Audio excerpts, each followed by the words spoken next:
Here we go with the second division, and we have DADS home map here. So Shakuni, Deno 037 and Anon 642. Oh, that's a bit of a mouthful to say these names in their full capacity. But that's it anyway. It is Arena, and it is their home map. They are up against Domingos, and we'll see what this match brings for us. So Arena, one of my most disliked maps, but I'll keep that away. It's more fun casting than playing, so we'll just keep going here. And let's speak about the teams. Let's begin with the home map players here. Goth's Pocket for Deno, 037 here for DADS. Alright, the infamous Goths infantry spam, they are classified as an infantry civilization. So cost less, plus 1 attack per buildings per age for Goths even, and bonus against the boar even. Then 10 more population in the Imperial Age, where you could spam like crazy if you had the unique tech and the team bonus, because the barracks work faster due to the team bonus and the unique technology. So if the Goths are able to get to Imperial Age with a solid boom, they could be very, very annoying, if not to say deadly. So we'll be curious to see how that plays out for them. Right hand side, we have another classic arena civ here with the Burmese for Shakuni. Holy scene for the Burmese is the unique unity Iron Buy on these closed maps, because you have an easier time getting to the castle age unobstructed due to the stone walls. And so you would be seeing the Burmese player focusing heavily on stone for 1 or maybe even 2 castles to go into massive Iron Buy production, the unique unit. They could easily break through walls of the enemies and deal damage to all 3 opposing players due to the fact that they are a cavalry archer unit with extra damage against buildings. And almost the only proper counter to Iron Buy are actually ranged fire, so it means that if the opposing team has access to crossbows or arbalists, preferably, has to be arbalists for the extra range, they have a good counter to the Iron Buy after all. Finally though, for DADS we have Anon here with the Teutons.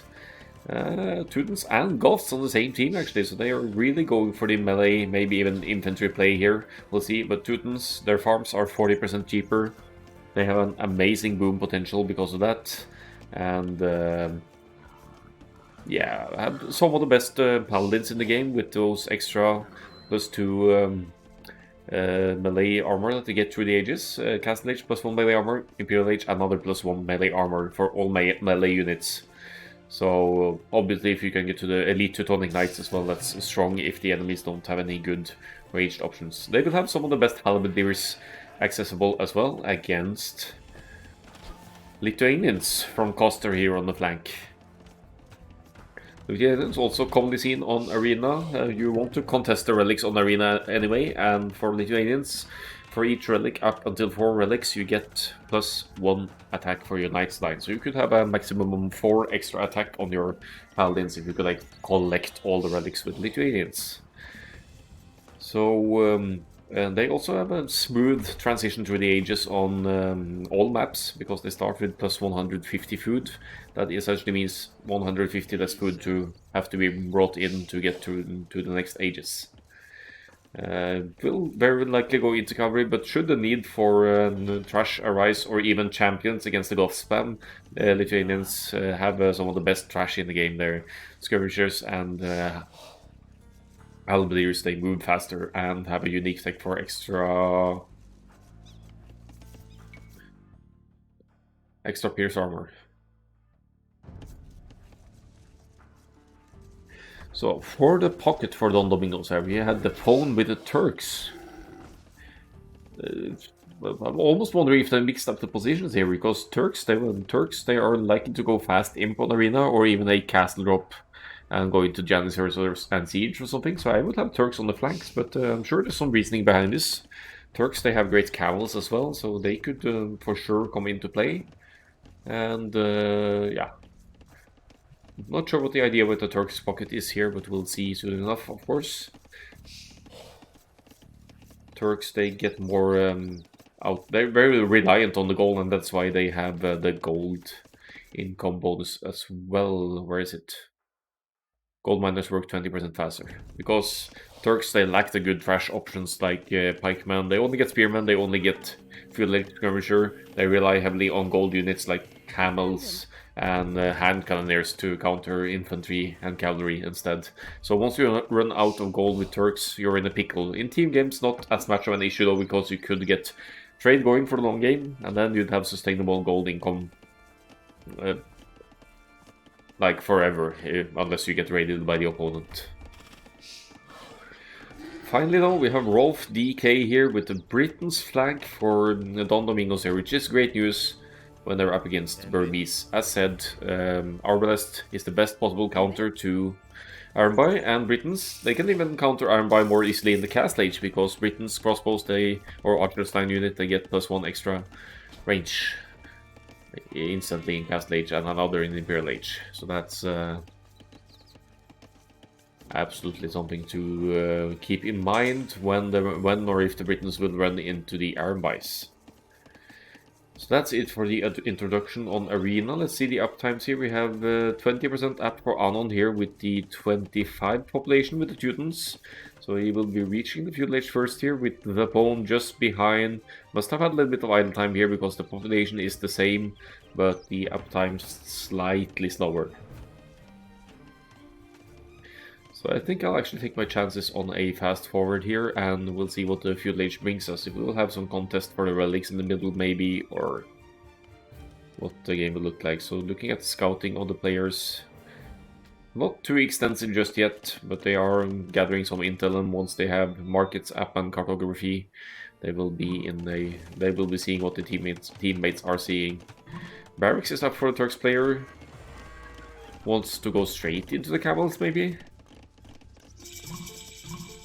We'll see. Here comes the stable.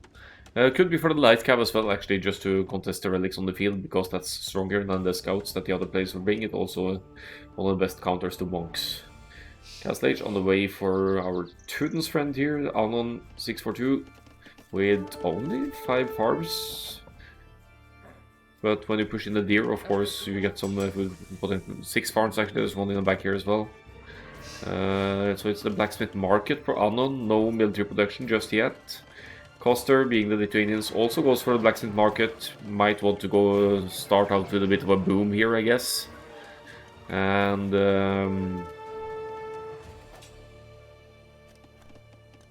Deno also with the blacksmith market, it seems. So we won't be seeing an awful lot of military production just yet. Shakuni extending the feudal age a bit more, as is common for the Burmese when they want to go for the double castle Ironby. Look at this, 11 on stone. Once the castle age is in for Shakuni, we'll be seeing 2 castles dropped within short intervals. Some scouts flaring on the field. Rolf DK still in the feudal age, surprisingly, but right around the corner going up. Now dropping a few more villagers, and will be going into the next age shortly. They did win. DADS did win one scout fight here, so they took out at least one of Don Domingos scouts. Let's look here. Shakuni is about to lose theirs as well, but there we go with Rolf DK's scout going down as well. So all scouts dead for initial scouts dead for Don Domingos here, it seems. Here comes the blacksmith market for Rolf DK as well. And yeah, no military capability in production just yet.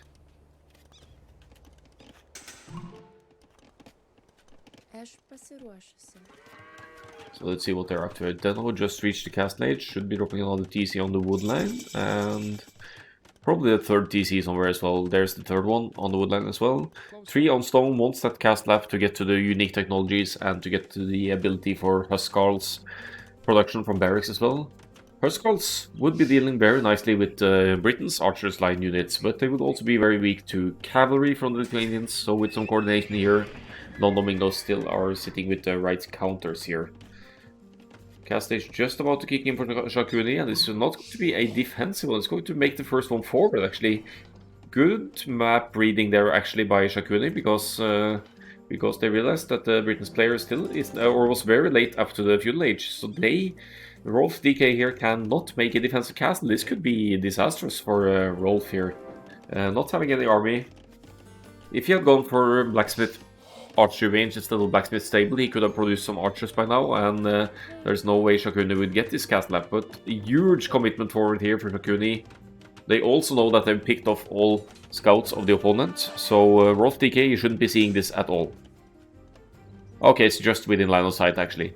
But nevertheless, there's no army whatsoever on the field here, except for the pawn here, who has scouts on the field, but it's not going to be enough to deny 11 villagers from dropping this forward Burmese castle. Doesn't Shakuni have stone for another one as well? And must be at home. Yeah, okay, so one defensive, one offensive castle.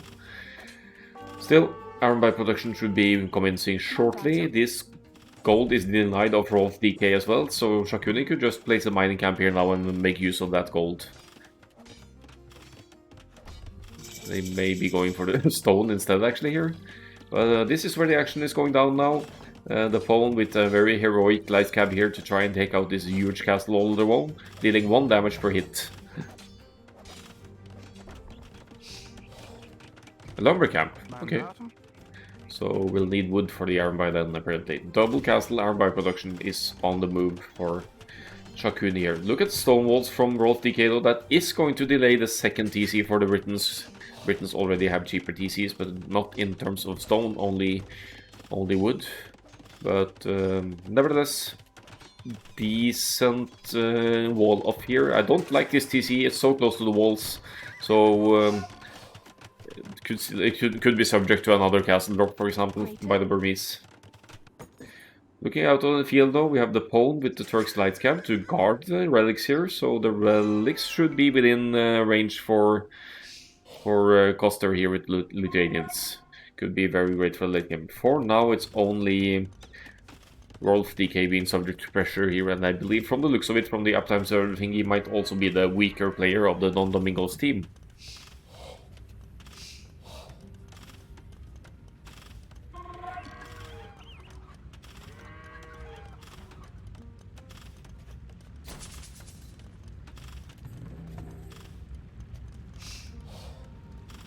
So the gate is about to go down, but Shakuni will need to break through another layer of walls here. Doesn't actually see it, probably expects it though. Looks like the Baron By is going right for the pocket instead. I like that call. There are some knights here from Koster, but with so many Iron By, the knights should still win handily here. Let's see the run in though. I think Shakuni could take this fight. See how they just melt that light cab. The damage output is 17 for Shakuni here. But still, good call to go for the Turks. Turks don't have any options here. Let's see. Honestly, the double castle Iron By strat needs a nerf. Yes, the Iron By is so strong in the early castle age, it's ridiculous. It's a reason you see it all the time on Arena. But then again, Burmese, in my opinion, are struggling a lot more on open land maps. You don't see them picked a lot there, right? Because that's where archers shine a lot more. So it's you have to wager what to do. Okay. So we have ranges, production 1 range at least. No 2 ranges actually for Rolf DK here. He will be losing one of them to Iron By. But once crossbow kicks in, he'll have some decent defense against the Iron By masses here. The problem is Rolf has fewer crossbows than Shakuni has Iron By. So what's going down in the middle here? They are contesting the relics. I believe 2 relics already for Koster. That means the knights have +2 attack for free. You don't need to stress forging or these kinds of things. And military looking healthy for Don Domingos overall here as well.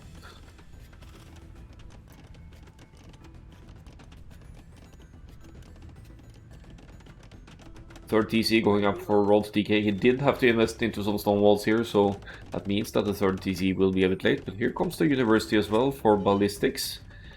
And yeah, the pawn doesn't seem too stressed out here either. Although there's a huge chunk of Iron By coming their way now. We play a lot of Arena, at least 75% all games someone does this. Yeah, exactly. So that's why you always see a strong Arbalest civ as well on Arena, just because there's always someone going air by. You'd want at least one civilization with Arbalest to have the option to handle it. Look at this though.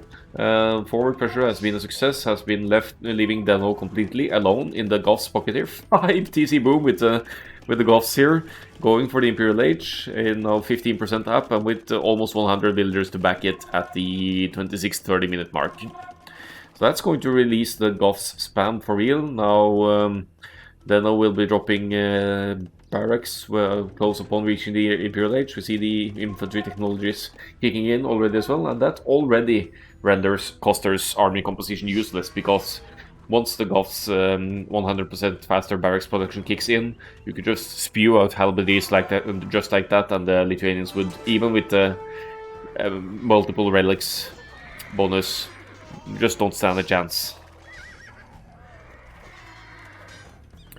Armbar trading decently here, but now the Knights numbers are too large. They will be going down here. They have done their job good though. They have bought lots of time for Deno to get to the boom and the Imperial Age, and we also have Anon here with a very strong Teutons boom here. 3 theses only, but obviously very healthy farm eco with Teutons here, also almost at 100 villagers. So the villager economy lead is huge for DADS right now. Forward castle from the Pone though, could that be enough to punish the Goths player, Teutons player here?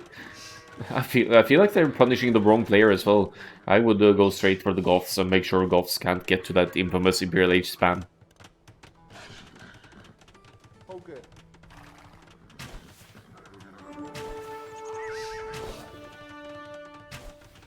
So actually we have 2 of the players on DADS on the way to the Imperial Age. Just kicked in for Deno, still working on those infantry upgrades. Barracks are going up. And let's have a look at the actual economy. Looks very, very healthy here. The castle is up. Conscription is on the way. That's also going to affect army production rates.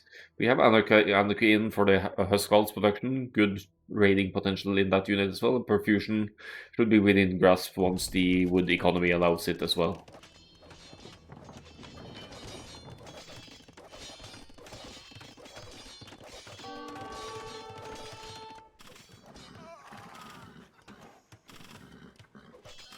Alright, good call of Coster to send the Knights in this direction now to limit the barracks building here, but that doesn't stop Deno from dropping more barracks inside of their base, and the Goth spam will still be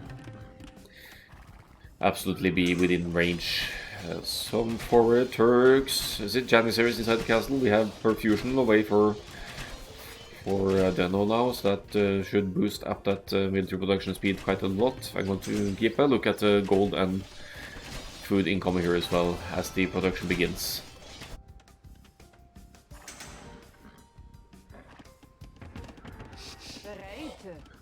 Looks like Coster will be finding the lumberjacks now, maybe? Not really. Okay, Armbar is still on the move. There's only one range here for Rolf DK, so doesn't look too bright for Rolf for the time being. Imperial Age on the way for the Pone though.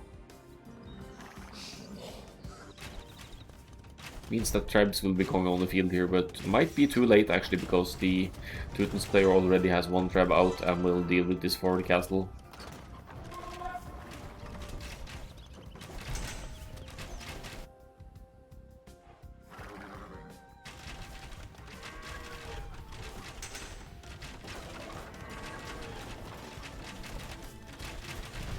Turks do get both Bombard Tower and Siege Ram, all these things though. Bombard Cannon, of course, as well, instantly. So if you drop some Siege Workshops forwards with Turk, once you reach the Imperial Age, you'll have access to the Bombard Cannons. But look at the Goths production, look at this! Huskarls and Halberdiers and whatnot here, they have the full upgrades already. Will chew up. Huskarls will take care of the archers, and Halberdiers will take care of the light cab, and eventually also the Lithuanians cavalry here. Even though Coster has some serious numbers going for him here. 40 military almost total here for Coster.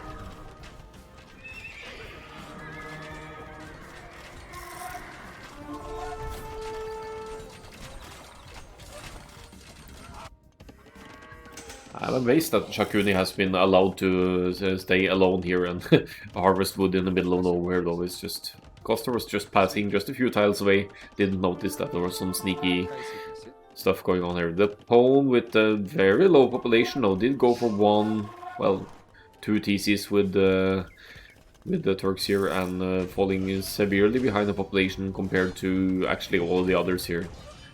Huscarls are cleaning up the crossbows, so Britons will have to need to replenish here. We have 27 military for World DK though, but with mass Huscarls on the field, it gets a lot tougher.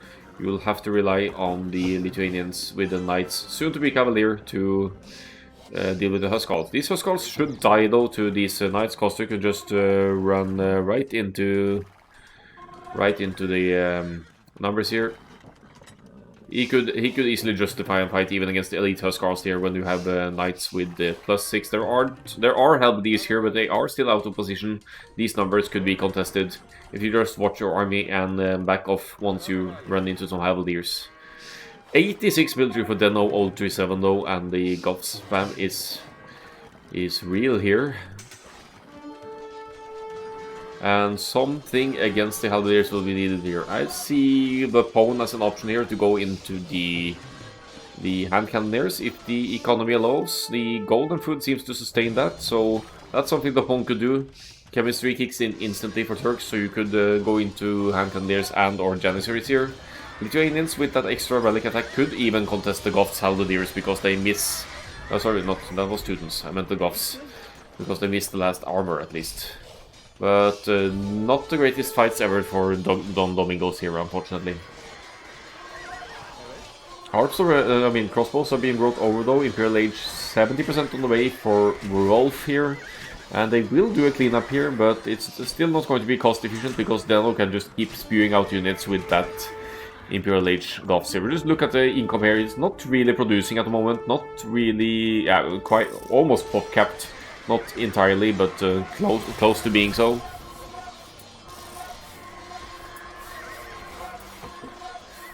Here come the mass air buyback as well. They are in the Imperial Age now. I don't see Burmese going into elite air buy here though, because you'll have Britain's Arbalest on the field soon enough. Looks like a strong push here from the Goths and the Teutons though. Bomber cannons and trebs and forward barracks from Anon 642 here. Seems like a solid arena play here from DADS.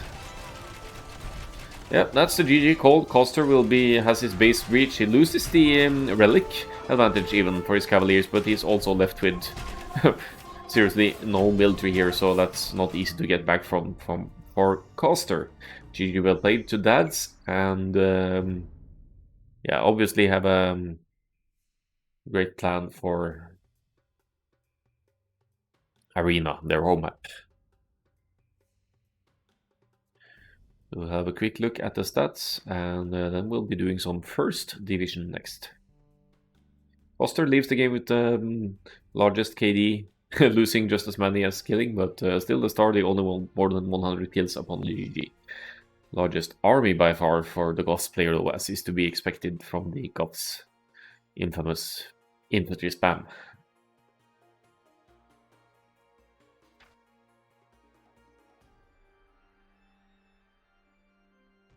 Uptime's generally solid here.